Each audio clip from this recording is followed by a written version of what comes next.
ሰላምታ ናብዛሕኩም ክቡራት ተኸታተልትና ምስጢር ሎሚ ተቃልዑ ብዕለት 15 ወርሒ 1 2018 ዝተጨወየ ፍሉጥ ቲክቶከር ሎሚ በቲ ናይ ሕጊ አካላት ምስጢር ተቃሊዑ ኣሎ።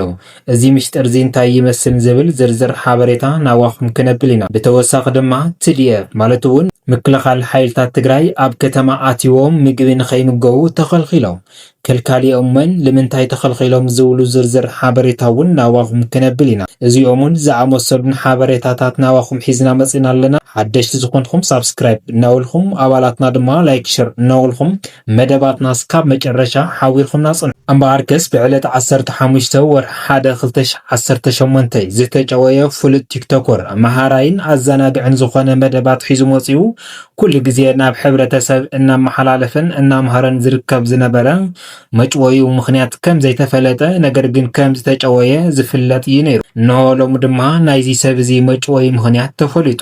እዚ ቲክቶከር እዚ ብናይ ኣያ ተኸስተ ምርኢት ተመሳሲሉ ብዙሕ መምህርትን መዘናግዕትን ዝበልዎም ሓሳባት እናቕረበ ዝርከብ እንትኸውን እስካብዚ ዕለት እዚ ድማ ብዙሓት ተኸተልትን ፎቶውትን ኣጥርዩ ዝነበረ ፍሉጥ ቲክቶከር እዩ። ፍላይ ድማ ምስ ኣብ እንዳገረኦምን ዝርከብ ኣያ ተኸስተ ዝብል ናቱ ዘረባታት ብምምስሳል ዝተፈላለዩ ሓሳባትን መሃራይን ዝበሎም ሓሳባት ናብ ሰብ እናቕረበን ከምኡ ድማ ብዙሕ ተኸተልትን ፎቶውትን ዘፍረየ እዚ ቲክቶከር እዚ እስካብ ሕዚ 145,000 ተኸተልቲ ዘለዎ እንትኸውን ናብ 150,000 ንክበፅሕ ድማ ፍሉይ ዝኾነ ቻለንጅ ጀሚሩ ከም ዝነበረ ዝፍለጥ እዩ። ነገር ግን ድማ እዚ ሰብ እዚ ጨዋዩ ብዘይተፈለጠ ምክንያት ከም ዝተጨወየ ብዕለት 15 ወርሒ 1 2018 ተነጊሩ ነይሩ። ካብዚ ዝተበገሰ ድማ ቤተሰብን ስድራን ፍላይ ድማ ፎቶውትን ተኸተልትን ድማ ብጣዕሚ እንዳተጨነቁን ከምኡ ድማ ኣብ ብዙሕ ሓሳባትን ናይ ብዙሕ ከተማታትን ወፈራ ድልያ ማለት እውን ወፈራ ኣለሻ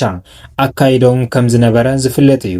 ነገር ግን ድማ እቶም ናይ ሕጊ አካላት ዝገበርዎ ኣካያይዳን ፈተሻን ነቲ ቲክቶከር እዚ ዝጨወዩ ተባሂሎም ዝተጠርጠሩ 3 ጥርጥራት ሒዞም ኣለዉ። እዞም ዝተጠርጠሩ እዚኦም ድማ ኣብ ሕጊ ቀይዲ ውዒሎም ኣለዉ። ነገር ግን ድማ እቲ ንሓበሬታ ከም ዝበፅሐና እንተኮይኑ ንቅርሺ ኩሉ ከም ዝዓገትዎ ኣበይ ከም ዘሎ ግን ድሃይ ከም ዘይሓበሩ እዩ ዘርኢ ዘሎ። እዚ ሰብዚ ብቲክቶክ ዝመሓዳደር ዝነበረ ተባዕ ወጣት መንእሰይ ሎሚ ተጨውዩ ክበሃል ከሎ ቤተሰብን ስድራን ብጣዕሚ ሓዚኖም ከምኡ ድማ ኣብ ካሊእ ጭንቀት ወዲቖም ይርከቡ። እዚ ሰብዚ ድማ ጨውዮም ቅርሺ ስደድና ተዘይኮይኑ ድማ ህይወት ወድኹም ህይወት ሓውኩም ኣይትረኽቦን እናበሉ የፈራርሑ ከም ዘለዉ እውን ተነጊሩ ዘሎ። ብጣዕሚ መገረምን ምሕዘንን ዝኾነ ትንግርቲ ድማ ነዚ ዝጨወዩ ሰባት ድማ 3 ሚልዮን ለኣኹና ተዘይኹምና ግን ወድኹም ክነጥፎ ኢና እናበሉ እናፈራርሑ ይርከቡ ማለት እዩ። ክቡራት ሰማዕቲ ብጣዕሚ ዘገርምን ዝሕዝንን ተግባራት እዩ ዝፍጸም ዘሎ ክቡራት ተኸታተልትና።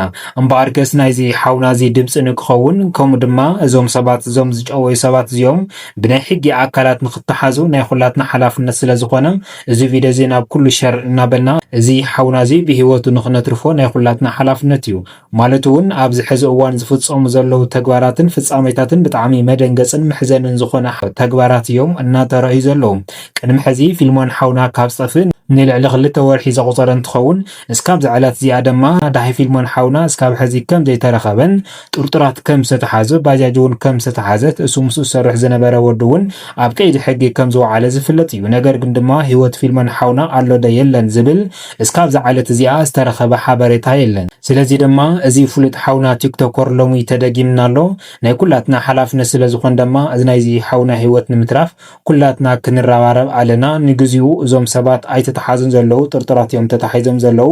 ነገር ግን ድማ ናብ ቤተሰብ ዝበፅሐ ሓበሬታ እንተኮይኑ ግን ወድኹም ንክሰደልኩም 3 ሚልዮን ቅርሺ ለኣኹና እዮም እናበሉ ዝርከቡ ማለት እዩ። ክቡራት ሰማዕትና ብጣዕሚ ዝገርምን ዝሕዝን ፍጻሜታት እዩ እንዳተፈጸመ ዘሎ። ናብቲ መበል ካልኣይ ሓበሬታና ክነስግረኩም ከለና ድማ እዚ እውን ብጣዕሚ መገረምን መሕዘንን ዝኾነ ፍጻሜታት እዩ ደጊሙ እንዳተፈጸመ ዘሎ። ማለት እውን ምክልኻል ሓይልታት ትግራይ ወይ ድማ TDF ኣብ ከተማ ኣትዩ ምግቢ ንኸይምገብ ተኸልኺሉ እናተባሃለ እዩ ዝዝረብ ዘሎ። እዚ መን ይከልካል እዩ ንምንታይ ተኸልኺሉ ዝብል ሓበሬታታት እውን ናባኹም ክነብል ኢና ማለት እዩ። ክቡራት ሰማዕት እምበኣርከስ TDF ማንም ሰብ ዝምስክረሎም ንህዝቢ ኢሎም ዝወፁ እስካብ ሕዚ ድማ እናተቐለሱ ዝርከቡ ህዝብና ፍትሒ ንክረክብ ህዝብና ሰላም ንክረክብ ኢሎም ወፂኦም ዓይኖምን ብርኮምን ሲኢኖም እንዳተጋደሉን ዞም ኣሕዋትና እዚኦም ድማ ኣብ ከተማን ኣብ በረኻን ተዋፊሮም ሰላም ህዝብናን ከምኡ ድማ ድሕንነት ህዝብናን ንምፋር ኢሎም ብዙሕ ትብዓትን ፍጻሜታትን እንዳተፈጸሙ ከም ዝርከቡ ንሕና በይንትና ንምስክሮ ከይኾነ ተመስኪርሎም ዝሓደረ ጅግና ኣሕዋትና እዮም። ነገር ግን ድማ ኣብዚ ቅነዚ ኣዘራራበ ዛዕባ ኮይኑ ዝቐነየ ጉዳይ ኣሎ። እዚ ድማ እቶም TDF-ት ማለት እውን ተወሰኑ ሰባት ካብ ደገ መፂኦም ኣብዚ ተወሰነ ዕርፍቲ ዕሪፍና ኢሎም ክኸዱ ኣብ ዝሓሰብሉ እዋን ኣብ ገዛ ገረስላሰ ክዕርፉ ኢሎም ኣብ ዝሓሰቡ እዋን ናብዚ ክትኣትዉ ኣይፍቀደኩምን ኢሎም ቦቶም ናይ ገዛ ሰክሪቲ ወይ ድማ ሓለውቲ ዋርድያ ተኸልኺሎም እናተባሃለ እዩ።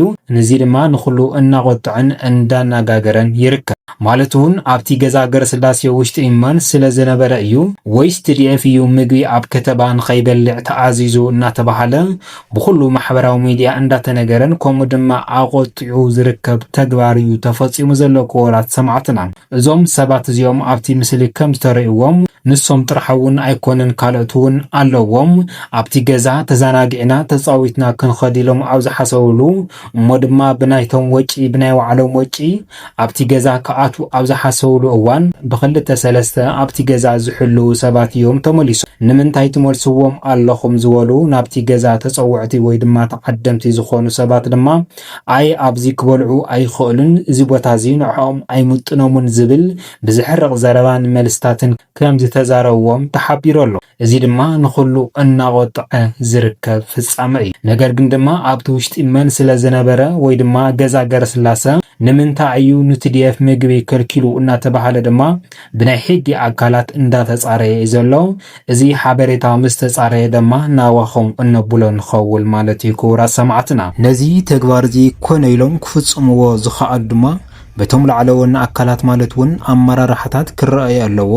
እዚ ተግባር እዚ ዝፈጸመ መን እዩ እናተባሃለ እውን ብዝተፈላለዩ ሓሳባት እናቐረበ እዩ ዝርከብ ማለት እዩ ክቡራት ሰማዕትና። ብጣዕሚ ብዘገርምን ዝሕዝን ተግባራት እዩ። እዞም ሰባት እዚኦም ምእንቲ ህዝቦም ኢሎም ብዙሕ ነገር እናኸፈሉ ኣብ ከተማ መፂኦም ተዘናጊዖምን ካልእ ዝተፈላለዩ ነገራትን ሰሪሖም ክኸዱ ኣብ ዝሓሰብሉ እዋን እዞም ሰባት እዚኦም ኮልከል ከለዉ ንኹሉ ዘቆጥዐ ተግባር እዩ ኮይኑ ዘሎ። እዚ ድማ ክረአይ ኣለዎ። ብተወሳኺ ድማ ነቲ ተግባር እዚ ዝፈጸመ ስጉምቲ እውን ክውሰደሉ ኣለዎ እናተባሃለ ብዝተፈላለዩ ማሕበራዊ ሚድያታት ይኹን ውልቀ ሰባት እንዳተነገረ እዩ ዝርከብ። እምበኣርከስ ንሎሚ ዝሓዝናዮም መደባትና እዚኦም ይመስሉ ነይሮም። ምስ ዝቕፅል መደባትና ሰላም ሰናይ ጻንሒት ይጎረልኩም። ሰላምታይ ንዓኹም። ሰላም